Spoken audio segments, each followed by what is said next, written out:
Good morning, I'm Jessica Lovell. Today, we promise to bring you the story of a woman who was too young for mammograms, but ended up catching her own breast cancer. But with the winter weather this morning, we are postponing that episode. Instead, enjoy this encore where we meet a breast cancer survivor saying a big thank you to her big circle of support. Coming up today, she never missed a mammogram, and thank goodness she didn't, because she found her cancer early and finally found the cancer team she needed.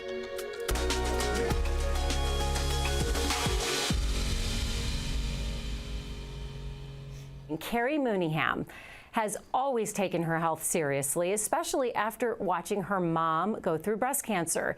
She knows the importance of screenings and a second opinion. Jessica Lovell shares her story with us. Kerrie Mooneyham is a 58-year-old mom of 3 and Mimi of 4. She takes her health very seriously. Her mom was diagnosed with breast cancer. I do it every year. I never miss a day. I'm never a day late. Her mammogram this time was different. They said they could get me in the next day for additional imaging. Kerrie wasn't in full panic mode yet. She knew she had dense breasts, which can create a false negative. But then the technician performing the additional testing abruptly delivered the news. I said, "What do you think?" And just very nonchalant, "Oh, I'm 85% sure you have cancer." It was a bomb drop. And I said, "What?" And she goes, "Yeah, I'm 85% sure that you have it." And I could just feel the blood rush through my body.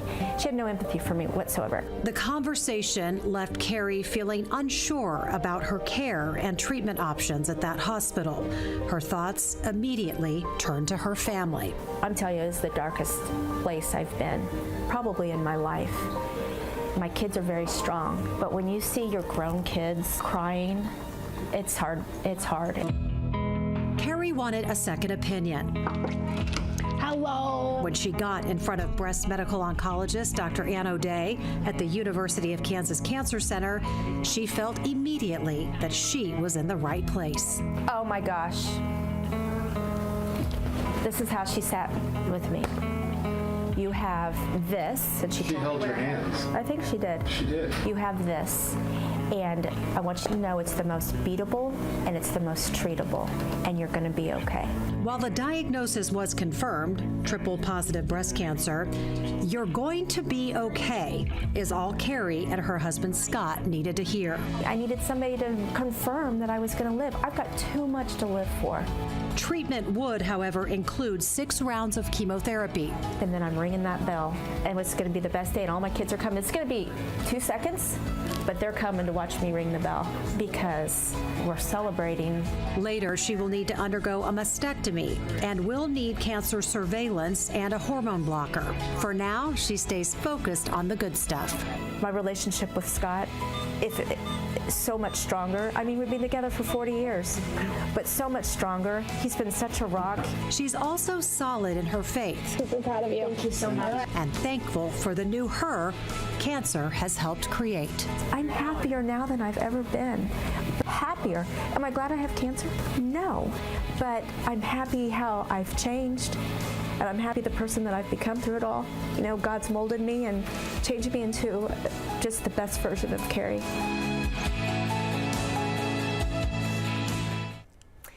Kerrie Mooneyham and her husband Scott are here. I hear sniffling and I'm sniffling. Sorry. And so we're going to share these tissues. Thank you so much for being here. I got to ask, you've been together 40 years. Did you get married when you were 10? No, we did When not. did you start dating? 1985. We met at Missouri State. Oh my gosh, that's wonderful. Yeah. Well, we'll get to your story in a bit. And we also are thrilled to have Dr. Ann O'Day here.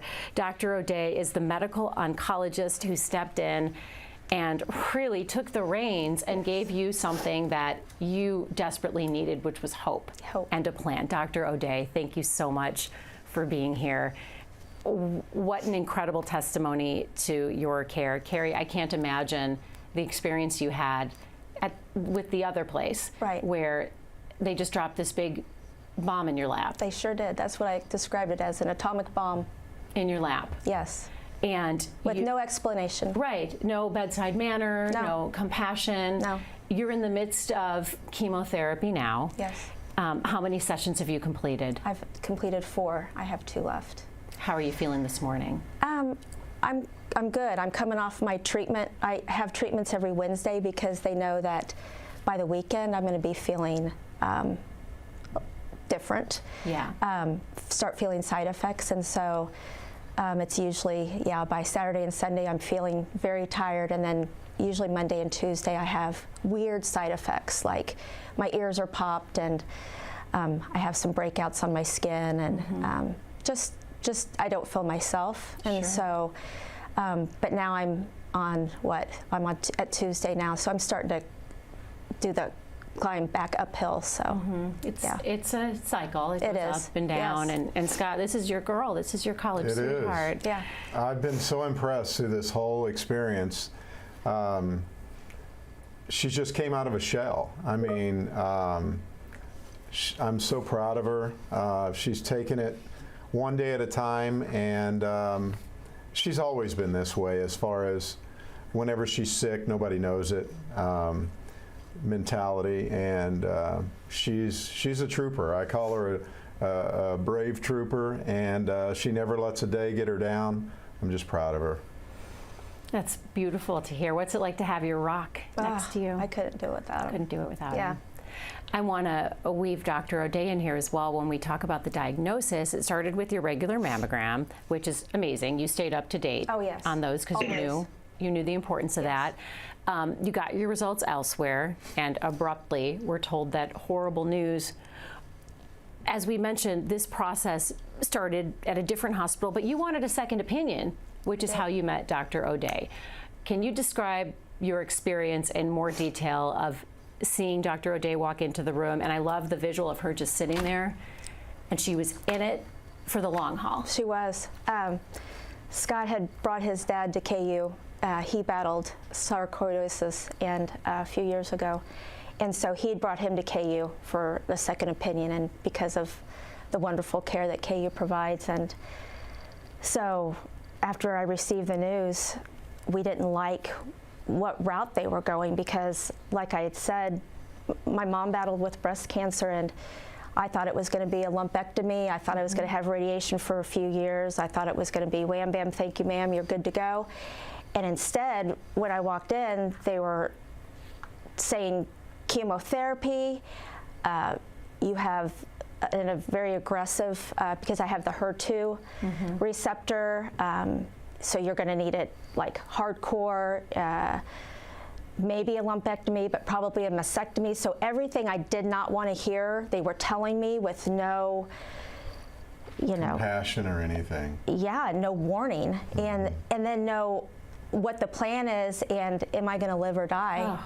And so leaving that appointment, it was horrible. It was devastating. And then Scott having to call our kids. I remember one of our sons was at the movies with his 2 young sons, and they left the movies and they rushed right over. And so I've got all my kids coming over, and I knew that it was bad. Yeah. And it was very hard. And so I knew I wanted a second opinion. And so we called KU, and the nurse navigator was amazing. Oh, they're incredible. These nurse navigators are unbelievable. Unbelievable. And they were scheduling things out. Okay, well, we'll do this in in a few weeks, and we'll do this in whatever down the road. And I'm thinking, I've got the HER2, and it's supposedly dividing, and it's aggressive, and you're telling me it's going to be 3 weeks down the road, and I'm like, I'm not waiting. I mean, I don't know what's happening. And so, What about when we first walked in? I'm going to say that, but what I want to say is she got me in within a few days. It was perfect. Yes, and so when he drove me up to KU, I think it was the Westwood campus. No, it was in Overland Park. Overland Park, okay. Yeah. Anyway, I walk in, and this just immediate sense of peace as soon as I walked in the doors. And he's like, welcome to KU, is what Scott said. And everybody's there's hundreds of people running around and doing their job, but they literally act like you are their only patient. I felt like I was their only patient. And the sense of peace I had with Scott by my side and my family, and where I work, but KU, and then of course I'm very strong in my faith. I just had this immediate sense of peace, and then when I met Dr. O'Day, and she got right in my face, and she was telling me there's this kind and there's this kind, and we're not even going to talk about this because this is not what you have. This is what you have, and it's the most beatable and it's the most treatable, and you're going to live a long, healthy life. And just to hear those confirming words, that's all I needed. Right. And I wasn't receiving that from where I was going. Thank goodness that you got in to see Dr. O'Day and our team here. Yes. Dr. O'Day, hearing Kerrie and Scott talk about their experience, when you walked into that room, did you know they'd had such a horrendous experience elsewhere, and you were walking into a woman who was severely traumatized with her husband by her side? Right. Yeah. No, and that's the thing. We never have any idea really where our patients are meeting us. And we always say, we are meeting our patients often on one of the worst days of their life. Like that's where we live and that's where we operate. So we kind of have that expectation. But some patients are coming in with a wealth of information. Other patients are like, this is the first time I'm hearing this.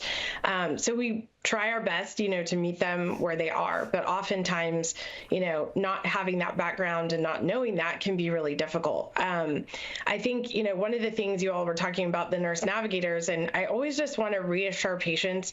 I sometimes don't think that patients, when you call that number and you get that nurse navigator and they tell you, their role and what they're going to do and assimilate your records and get you to the right doctor. I think what a lot of people don't realize is that behind the scenes, they're reaching out to us as the physician immediately.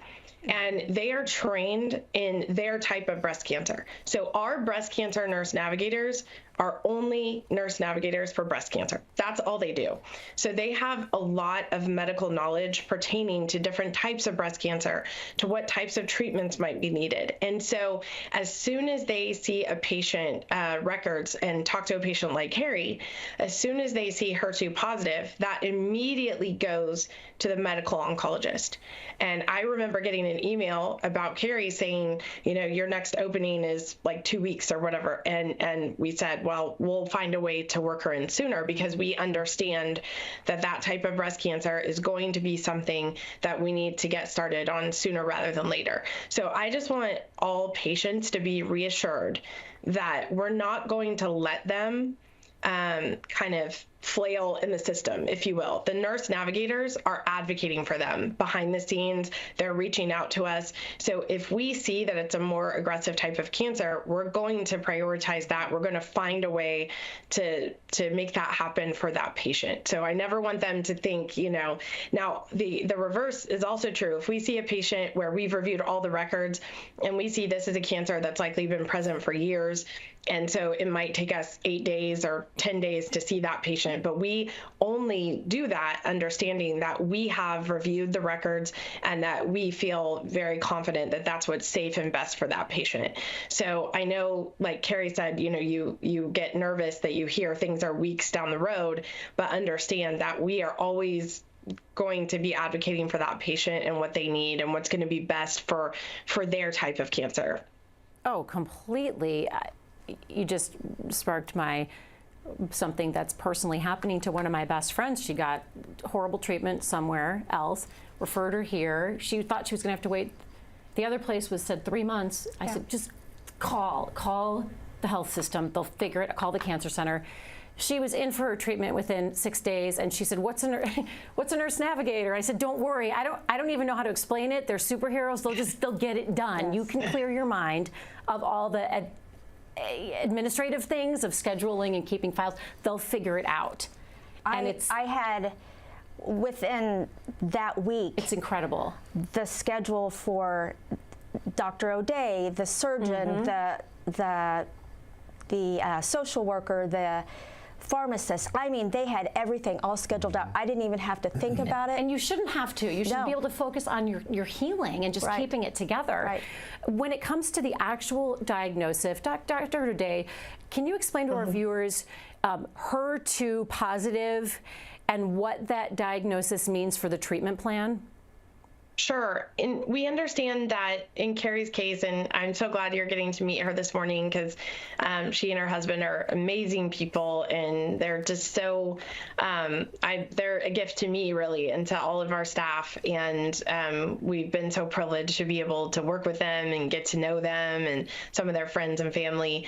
And, you know, HER2 positive is a particular subset of breast cancer. It's about 15 to 18% of all breast cancers. And it used to be considered, you know, one of the worst types of breast cancer, because we do know that the cells are more rapidly growing. They have the potential to spread in the body a little bit earlier on. And so we now understand, though, that we have very targeted treatments that are given, which use that receptor to work against the cancer, to effectively put the brake on the growth of those cancer cells. Now, prior to the early 2000s, when we had these medications approved, again, this was considered a bad type of breast cancer. But now, as you heard Kerrie articulate, one of the things we said to her is this is the most treatable form of breast cancer. We have the most knowledge and comprehensive understanding about the cell signaling pathways that are active in this type of cancer. And so the more we understand about it, the better, you know, the better that we can design a treatment plan. We have very targeted treatments that that we're using to work for Kerrie, and we'll assess, you know, how well that works when we get the results of all of her pathology, and then we'll design treatments for after that. And we have lots of options with newer targeted therapies. We currently have a very important clinical trial that is looking at this type of breast cancer and a newer treatment, which may improve things even further. So there are so many exciting advancements in this particular type of breast cancer. I personally believe that this will be the first type of breast cancer that we can say is truly cured. I believe that all patients that, you know, walk through the door eventually, you know, will be able to say that cancer will be cured. We're going to get there. I'm confident in hopefully my lifetime as a breast oncologist.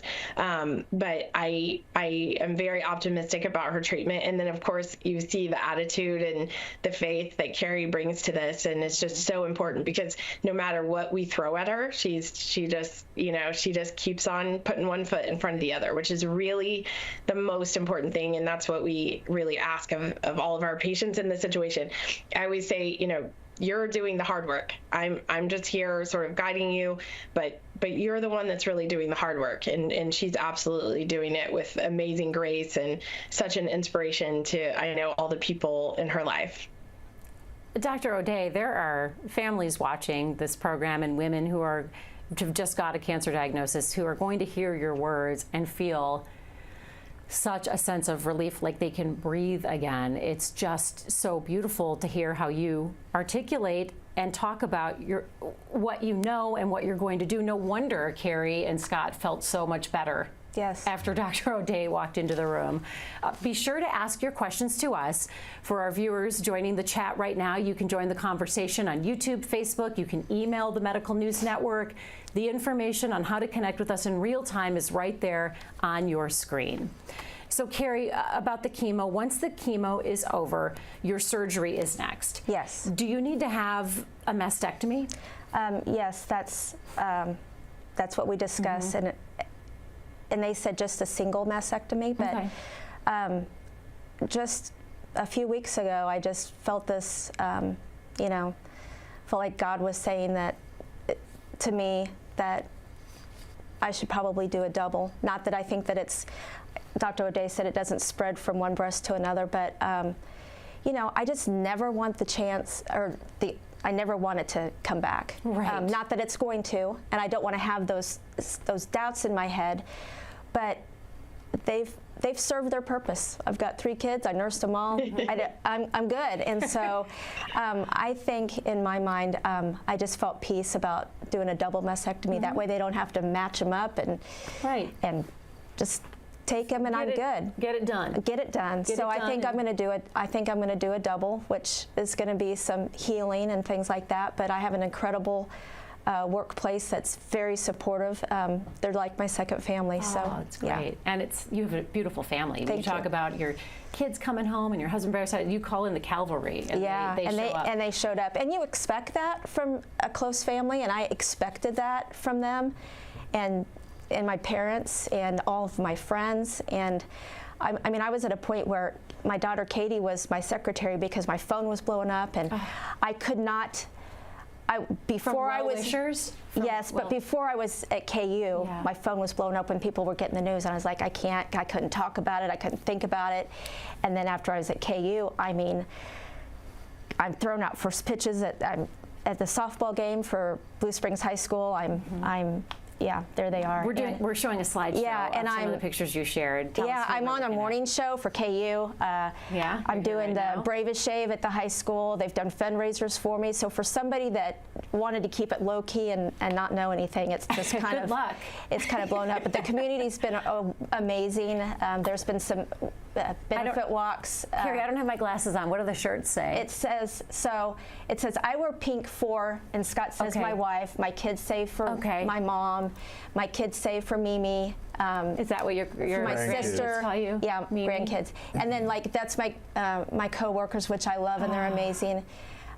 They're said for my friend, and then I had all of the titles on my shirt. So I'm Mimi, great. mom, daughter, and that's at the, Mindy Bishop.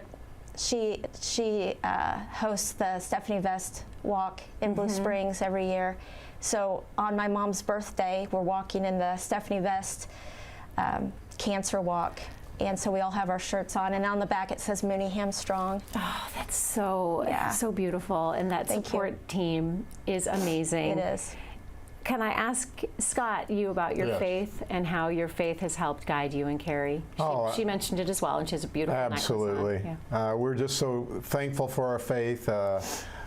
Thankful to our parents for bringing us up with faith, and knowing that whenever we face trials and tribulations in our life, we're not alone. And so through our faith and through our family support, we can handle anything. Yeah. And no matter what the diagnosis is, but we're thankful for the diagnosis that Kerrie has, and we're here to support her every step of the way.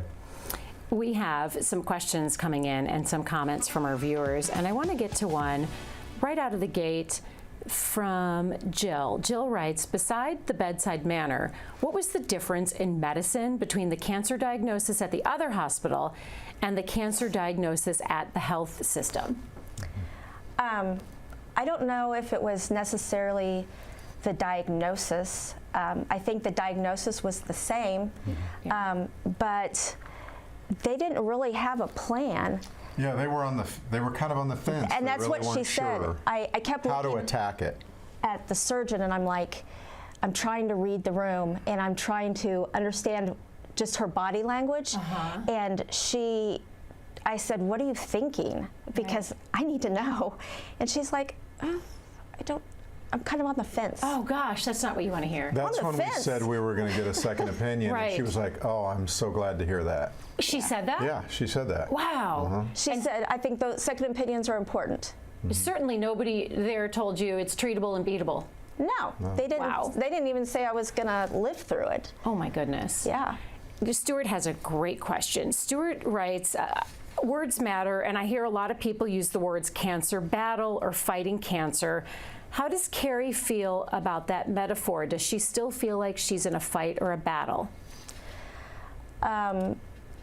This sounds really weird for me to say, but through all of this, I don't feel like I'm in a battle, and I don't feel like I'm struggling. I feel the happiest I've ever been, and I don't know if anybody really, honestly, can truly believe that, but as a person, and a daughter of God, and with my family and the support from where I work at Blue Springs High School, everything is in perspective now. Everything is in perspective. Things don't bother me like they bothered me before. I mean, who cares if the carpet needs to be swept? Scott will sweep it later. or and I would say the hardest thing for me right now is that I can't taste, and when I can taste, tastes terrible. And so I've lost some weight, but hey, that's not a bad thing either. But I can truly say through all of this is I'm the happiest I've ever been. And I said in my interview, with Jessica, that I feel like I'm the best version of Kerrie, and that's what I feel like I'm becoming. I feel like I'm being molded, and God is saying, this is how you need to be, and I'm responding and I'm accepting of that. And I remember I just had a granddaughter, my first granddaughter born about a month ago on September 17th. Thank you very much. I've got 3 awesome grandsons, and now I have a granddaughter, and her name is Lainey Wren, and my daughter-in-law Kaylee was like, I don't want you to think back on when I'm pregnant, when she's born, as this as being the dark period of your life. And when she was born, and her name means shining light, and that's what she's been, and I have so much to live for, and I'm just so happy, and I'm so thankful that she was born during this time, because it's just a constant reminder of how good God is and how wonderful my family is. And that's beautiful. Yeah, thank you. Beautiful. Thank Scott? You like to add? How can I add How do you to follow that? up to that? Yeah. I mean, I think the key in any type of diagnosis is your attitude. Yes. And that's been a key for Kerrie. And I think it comes from a combination of things. Obviously, our faith is foremost where we draw our strength from, but our family, the friends, her community, who she works with, it's been overwhelming. She had students that were driving back from college that she had in high school when they heard she was going to throw out the first pitch.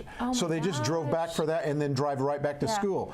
It's like the outpouring of support is so, I feel, critical when somebody's going through a diagnosis like this.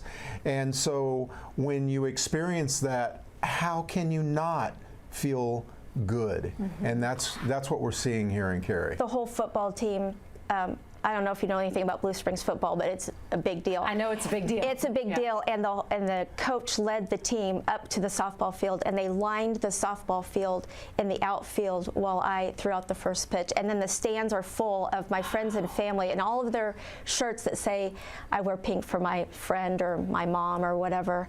And it was all that. It was. I said it's one of the top 10 best days of my life. I mean, of course, marriage and having kids and grandkids and things like that. And then that was one of the top 10 moments of my life for sure.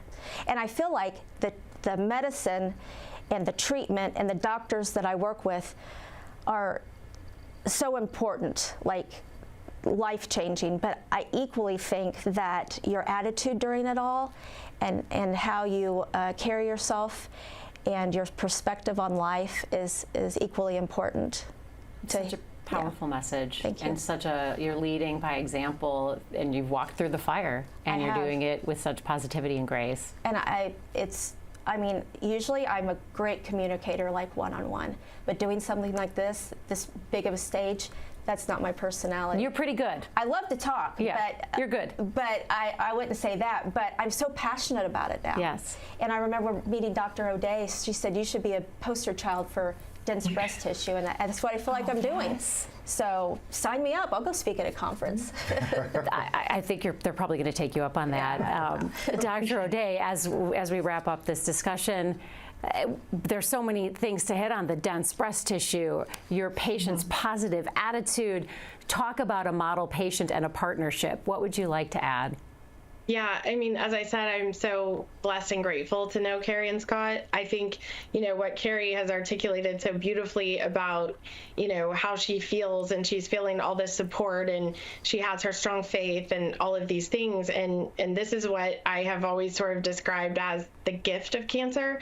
And it's very difficult for people, most people are not as evolved as Kerrie to be where Kerrie is now, when they are in the heat of it and they are in the, going through the worst of it, and she can't taste any food and, all of these things. It's very difficult at that point to have the perspective to be able to look at cancer as a gift. My hope and prayer for all of my patients is that eventually they get there. And the gift of cancer to me is that what we see when we work with patients like Kerrie and Scott and their families, they are such an example to us. You know, we go home from work and we hug our children harder, and we do not sweat the small stuff. I am not sweeping my carpet. I'm like, we can use paper plates tonight, because you know what? That is not the stuff. Yeah. That is not the stuff that matters.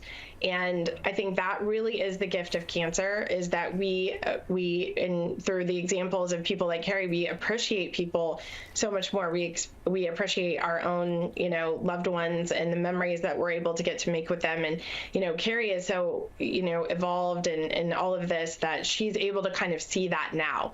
Most patients, and I want to make sure that most, you know, patients don't feel badly if they're not where Kerrie is. It's normal to go through a period of loss and grieving and anger and all of those things. And for some people, it might be a year or more after they go through the main part of their treatment before they have the perspective to look back and say, look what I did. Look how strong I am. Look at the people who cared about me. Look at the people who lifted me up. And my hope always is that all patients can get there, you know, eventually to where Kerrie is right now. I'd love to talk to you, all three of you, for another hour, but I'd get in big trouble. Yes. Because we have to wrap up this particular program, but I want to share one final comment that just came in from our viewer, from Marcia. She writes, just dropping a note to say, same experience at KU Cancer Center. This isn't a singular experience. It is the culture and how everyone treated me. Like one person that mattered, never like a diagnosis. It's beautiful. Yeah. That is. Thank you so much for joining us to share your journey, Scott and Kerrie. Thank you it's for having us. remarkable and beautiful. And thank you so much to Dr. O'Day. Thank you for sharing your time with us today. We know you have a busy schedule with so many patients that are waiting for you who will feel like they are your only patients. Yeah. Subscribe to our morning medical update and open mics with Dr. Stites podcast. Now everywhere podcasts are available.